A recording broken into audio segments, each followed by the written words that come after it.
everybody. I am here with Sydney today, and we are going to chat a little bit about adult amateurs in the horse industry and how we are a little unnecessarily mean to them. So, Sydney, do you want to start just by introducing yourself and chatting about your start in horses and what you're up to now? Hi, everyone. I'm Sydney. A lot of you might know me from TikTok. I'm Poughkeepsie's. And yeah, if you watch my TikTok, you know that I am an adult amateur who talks about horseback riding and competing. And yeah, I started really competitively riding about 5 or 6 years ago and have been, sort of relentlessly bullied ever since. So You only started getting bullied when you were riding horses? I'm a little jealous. I feel like I guess I've always ridden horses too. Never mind. that's fair. That's fair. The bullying didn't start there. But, it is a specific type of bullying that we want to talk about. The reason I reached out to you to ask you to be on this podcast is because I saw your TikTok where you just went off about how mean we are to adult amateurs for no reason.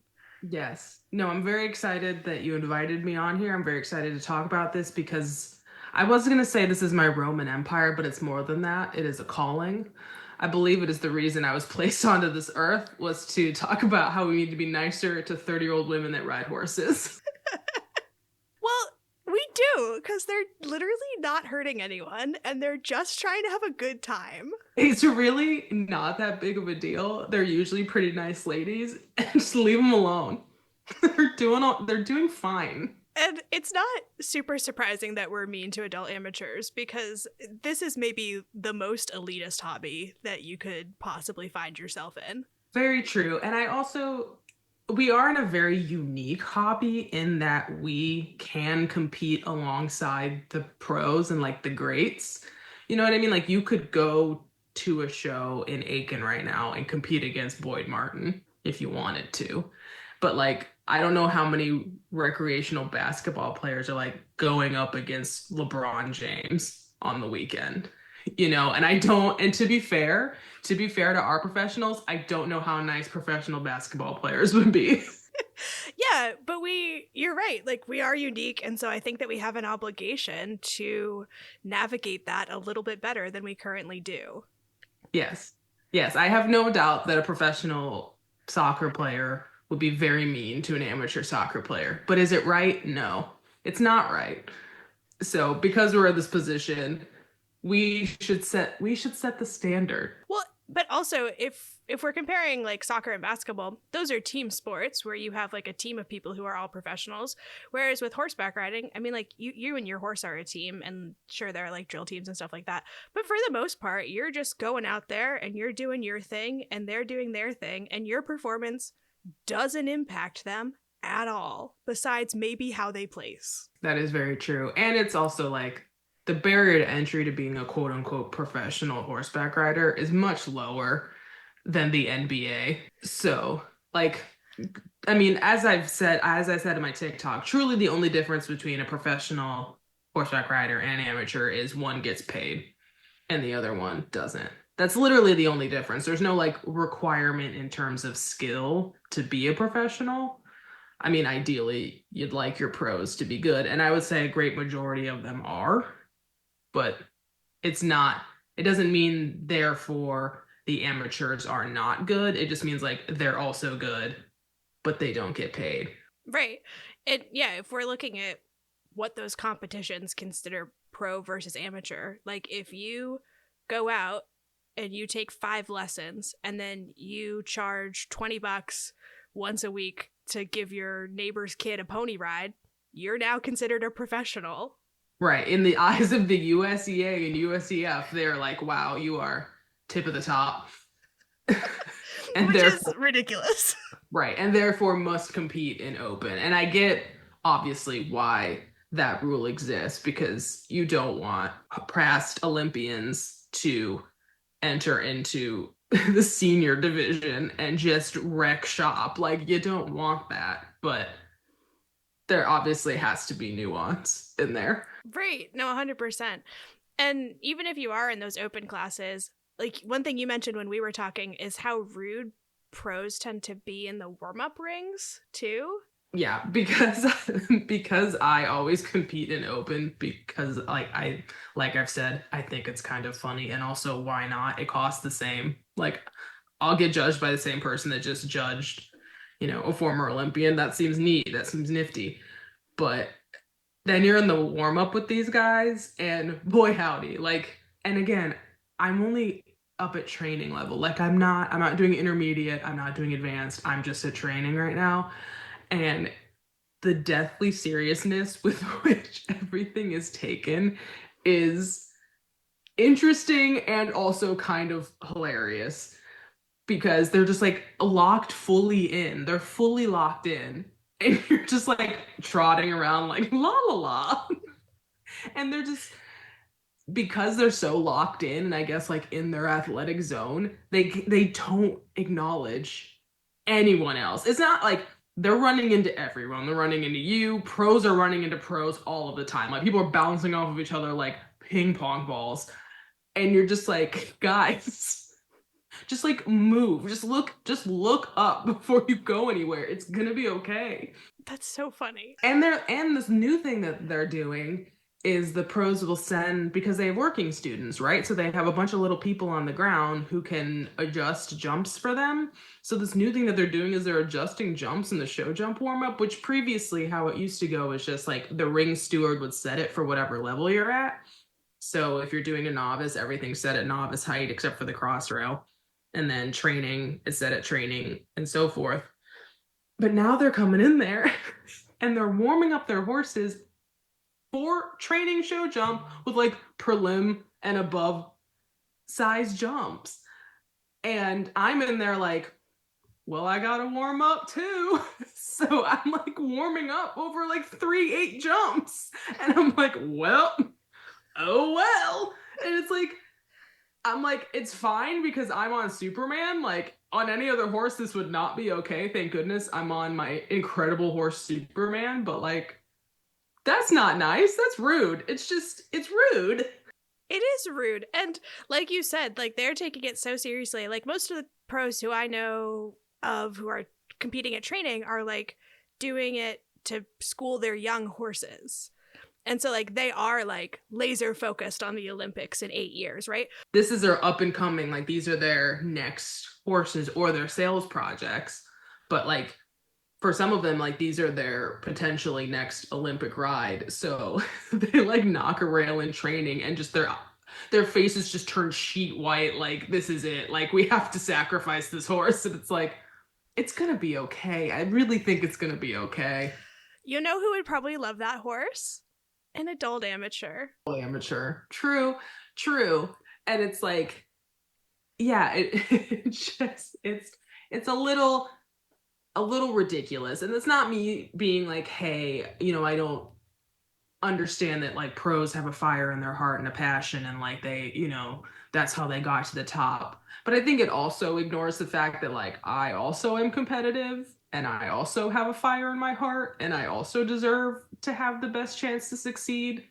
Even though like maybe this isn't my next Olympic horse, like I still would like to do well at this competition. So shouldn't I be allowed to do that and not have to navigate whatever insane warm up y'all are making? Exactly. Well, and even outside of the warm up ring, that's telling of the rest of the culture that's in the show world right now. Like, I haven't competed in a decade, I think. And every time I've been at a show in that decade, I've just been like, you know what? I don't think I need to come back here right now. I'm like, good. It's gotten, I mean, that's the thing that I find interesting about shows is like everyone there is there because they are competitive. Because if they didn't want to compete like you, they wouldn't come and compete, right? Because it's just the amount of pitfalls are not worth it if you're not incredibly invested. You know what I mean? And not to say like Absolutely. you're not invested in horseback riding, but it's like you don't want to go through the gauntlet right now. Therefore, doesn't that say that like those adult amateurs that are willing to go through the gauntlet should be taken seriously? They're not just there to be like tee hee hoo hoo. Like they're putting up with a lot of stuff. Just even to be there, don't they deserve like a little bit of credit? Yeah, absolutely. Well, and if we even consider outside of the show world, like adult amateur horses are so expensive. And if you have an adult amateur who is even just paying for lessons, like that's a level of commitment. If you have an adult amateur who owns a horse, like they are so invested in that animal. Right. And to take the time to not only be good at one thing, like your job, right, but to also pursue being good at another thing. I think people discredit how sort of exceptional that is, even amongst just like the general human population. Like, how many people do you know, say at your office or, amongst your family who are really committed to like two things, right? A lot of people are really just invested in their job, which fair enough. But like it takes a really exceptional type of person to also pour the rest of their time into getting really good at something else. Yeah. Or doing something else that they're not that good at, but they're putting all these resources in because they enjoy it. Right. Yeah. That's, yeah. And like, well, I think a lot of amateurs are really hard on themselves. They're like, I'm not very good. And it's like, I guess I define being good as different than what the culture or professionals define being good as. Like, to me, being good is like, does your horse go away happy every day? Like, do you go out and have a good time on course? Did no one get hurt? Right? Like, to me, yeah, is your horse perfectly on the bit and you can do a perfect leg yield? Okay, that's fine. If you can, great. If you can't, whatever. You know what I mean? Like, to me, a good horseback rider is one that respects their horse, regardless of what their dressage score reflects. Yeah, no, I really like that definition. That's a really good way of looking at it, and a really healthy way of looking at it, I think. Because yeah, even the people I know who aren't necessarily great at horseback riding, again, they have some of the happiest horses I've ever seen. Right. Like if you were to ask their horse, do a podcast with the horse. I don't know if you've tried that yet, podcasting a horse. I should. Yeah, I bet they have so much to say. But I don't ever worry not that I don't ever worry, but I don't usually worry when a horse is bought by an adult amateur. Because, worst case scenario, that horse never competes again. Oh no. Like, okay. Versus some pros buy a horse and I'm like, I hope that horse is okay. Like, I hope it's mentally strong because it's about to get crazy. So which one is a better mark of a good horseman, right? Just because you can get around Rolex doesn't necessarily mean they know that much more about horses than somebody who has only done starter or just, goes on trail rides with their horse. That doesn't actually mean anything. No, 100%. I mean, like this past Olympics, I turned on the dressage for like 2 tests, and then I turned it back off because I said, you know what? None of those horses look relaxed, and that is the first thing that's supposed to be true in a dressage test. So I fear I have nothing else to gain from this. Right. Like I scribed this past Wednesday all day at this schooling dressage show. And the judge and I ultimately agreed we'd rather see a horse come in that's relaxed, that maybe they're a little strung out, or, maybe they're not quite as lifted through their back or whatever. We'd rather see that horse go around and do a nice test than one that is stressed out and like sweating and freaking out the entire time, even if it is, even if its neck looks beautiful and it's sticking its feet and out in front of it as far as it can. The other one is still always more pleasant to watch. And I was happy that I was with the judge that agreed with me on that. And I do wish more judges felt like that. Yeah, well, because I mean, if we're talking classical dressage, it's supposed to be relaxed and it's supposed to look effortless. That is the entire point. So, like, if your horse is sweating and stressed out and like crammed into a frame, this is a different tangent, but right, no, absolutely. And it's the same when you watch a show jump around and that horse is clearly just running at fences, or out on cross country when the horse looks like they're a little bit terrified of the jumps but more terrified to stop. And again, this is not every single pro, but you do tend to see it more in pros than you do in amateurs, because a lot of times amateurs, if the horse freaks out, the amateur's just like, all right, and stops. which everyone acts as like the be all end all. If you have your horse stop at a jump, like the sky will begin to crumble and like children will begin weeping blood, but like it's okay. Your horse can stop at a jump, like it's fine. Well, and I think that a common criticism that I hear is that adult amateurs are less likely to find those like weird little things that can be wrong with horses sometimes.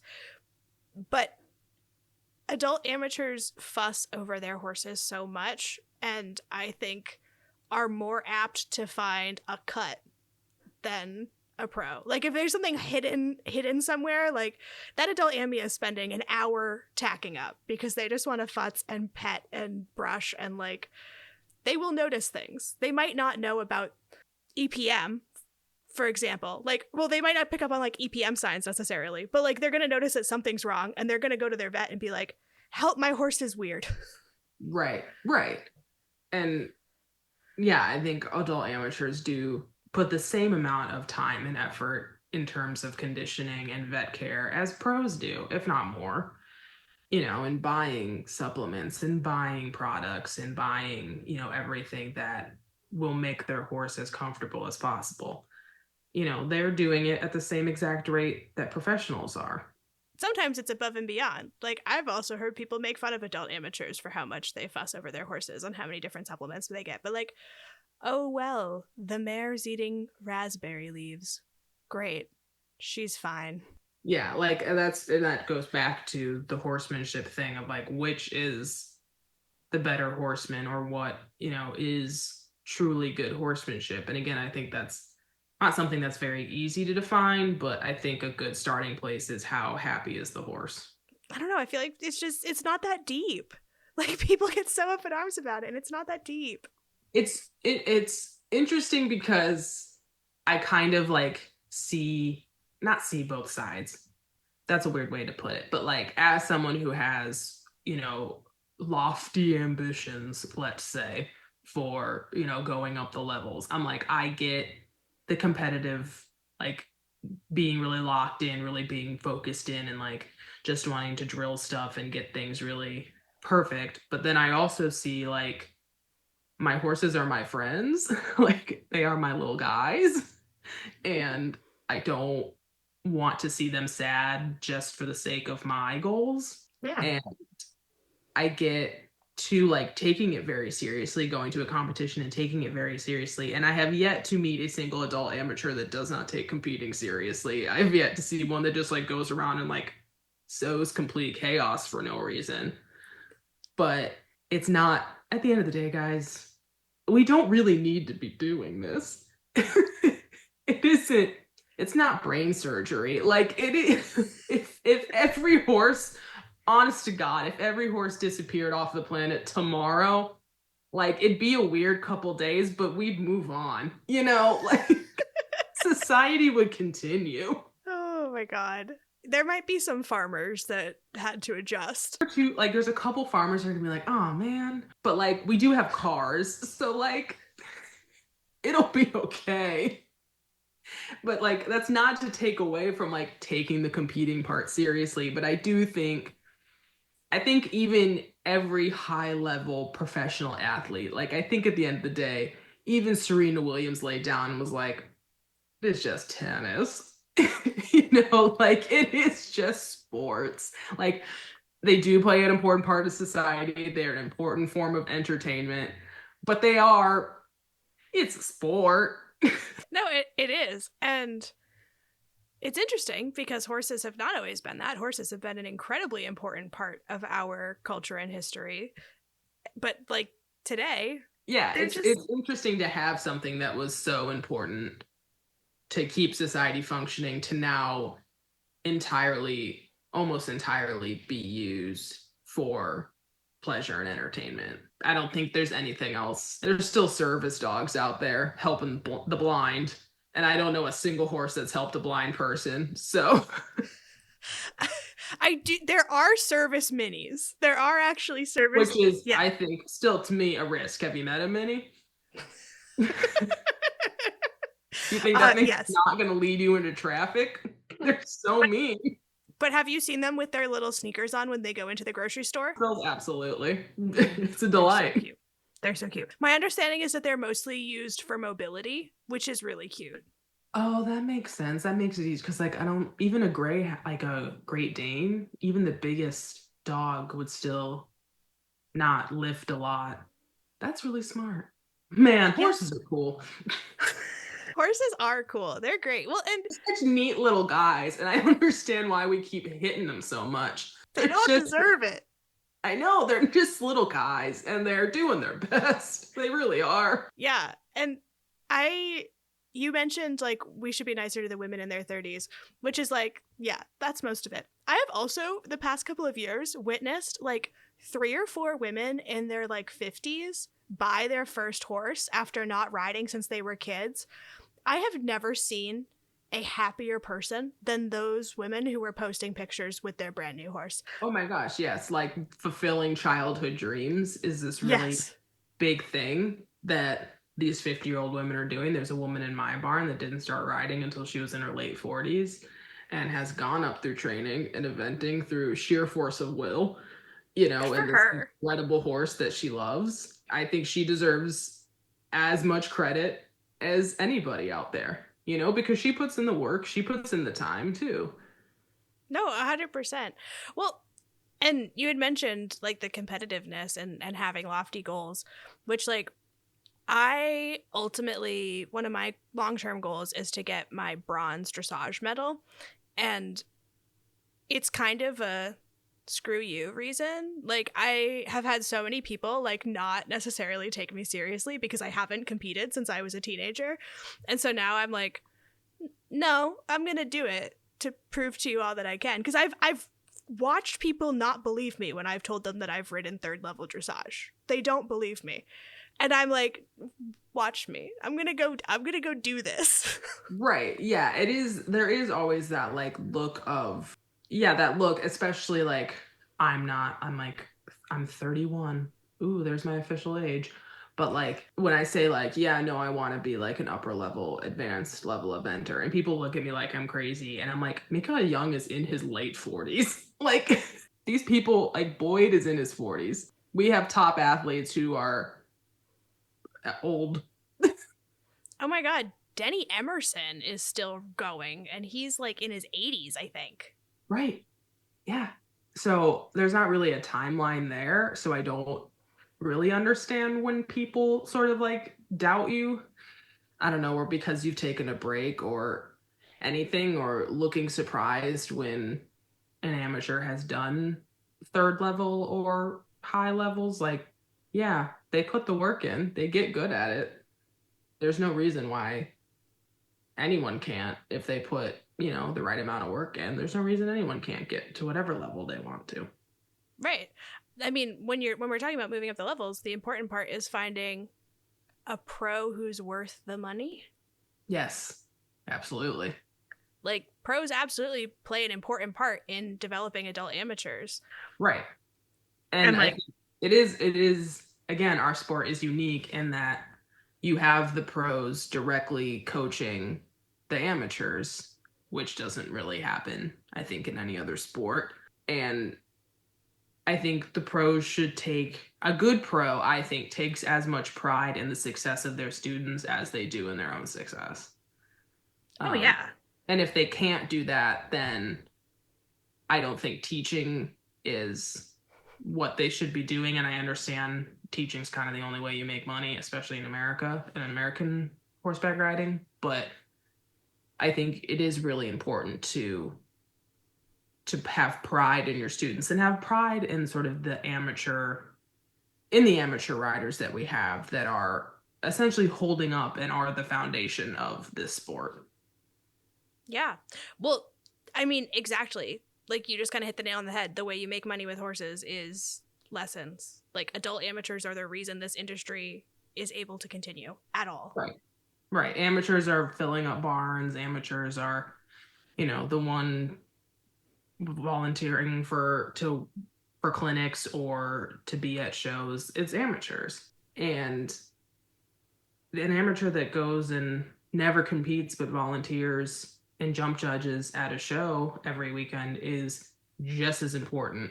And I would argue more important to the industry continuing as the pro who's out there riding at the show. Yeah, I mean, 100%. There is no show if you don't have the people who are putting up the jumps. Right. Right. That just doesn't exist. Especially when we talk about adults, like, obviously there are plenty of amateurs who are children, and they are also wonderful. And like, I miss the age of the barn rat. Like, that was me growing up. Like, I was the barn rat, but I provided almost no financial gain to my barn because my parents were broke and I was working everything off. Like, most adult amateurs are the ones who are paying their board and paying for their lessons and actually providing real cash. Right. Right. And paying real money for the shows and paying real money to get horses shipped places. And yeah, they are providing the sort of financial backbone to this whole industry. And it's interesting because over in saddlebreds, where I dabble from time to time, You're very brave. Well, yeah, they're a fun folk, and once they get their claws in you, you can't get out. But they really put their amateurs like on a pedestal. Like the ladies senior classic is like is the second most important division at a show behind like the stallions, which are usually ridden by pros. So like their amateur night is like the most important award to them. And that's the most important thing you can win. And that's a class filled entirely with amateurs. And the crowd is going just as nuts for them as they are for the professionals that are coming out in 5 minutes. Like, and to me, it's so simple. And it doesn't even cross their minds when you talk to them to say amateur with like that sort of tone of disgust or belittling that a lot of pros in other disciplines say it. Like saddlebreds, it doesn't even occur to them that being an amateur is something to be ashamed of. It's just, in fact, it's sort of something to be desired, because you don't have to get paid to do this. That's really cool. I had no idea that was like such a core part of like saddle seat culture. Oh yeah, like if you're like a 50-year-old woman riding saddlebreds right now, they are treating you like a queen everywhere you go. Everyone is treating you like a queen and like waiting on you. Like the trainers are running across all of these arenas to make sure that they're giving instruction and doing everything they can to make sure that their clients are having the best time possible. And I think it shows because there are a lot of kids in saddlebreds. And I think it's because they're really being fostered, and the amateur kids and the amateur adults are being treated with such a high level of respect that it is way more fun to be at shows there. Like frankly, it just is. Like the environment feels a lot better. It doesn't feel so like kill or be killed.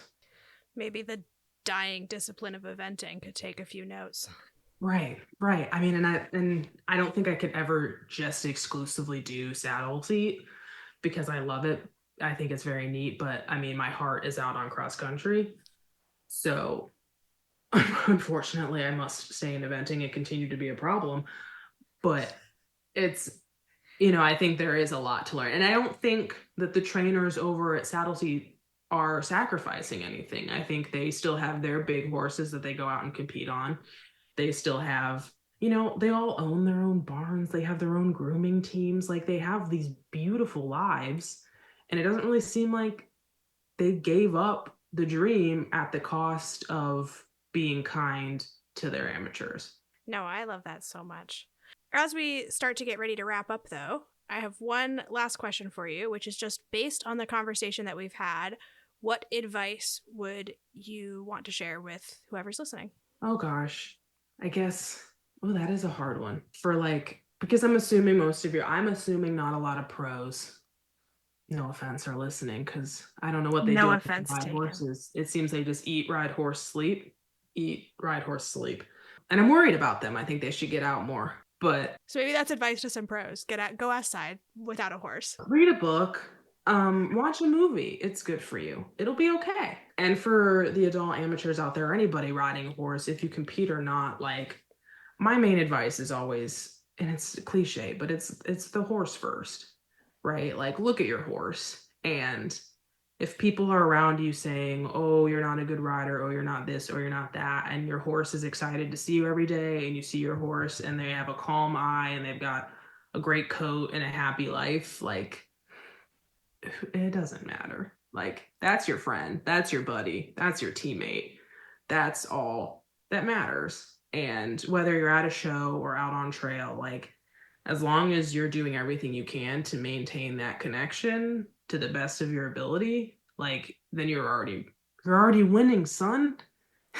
You're already doing it. Incredible. I can't disagree with any of that. If people want to follow you and they don't already, and want to hear more of your opinions on things, where can they find you? My main platform is TikTok at Bookipsies, Booki. I've never actually spelled it out loud. Hold on, that's wild. It's Bookipsies. That sounds right. You can follow me there. Right to me. You can follow me on TikTok there. It's the same on YouTube. And for Instagram, it's just Bookipsies, and then you have to put the underscore. I don't know why. Instagram was insistent about this. So yeah, you can follow me there. And I try to post at least 3 to 4 times a week, and I got a lot going on. Amazing. Well, thank you so much for coming on and chatting with me. This was so much fun. Yes, anytime. Amazing. Awesome. Well, we will talk to you later. Thank you for joining us this week at the Horse Girl Gazetteer. You can find us online at Horse Girl Gazetteer on Facebook or Instagram, and Horse Girl Gazette on TikTok and Patreon. You can also email us questions or comments at horsegirlgazetteer@gmail.com. If you find yourself enjoying our content, please leave us a review and share the link with your friends to help others find their way here. Any and all support is greatly appreciated. Talk to you later.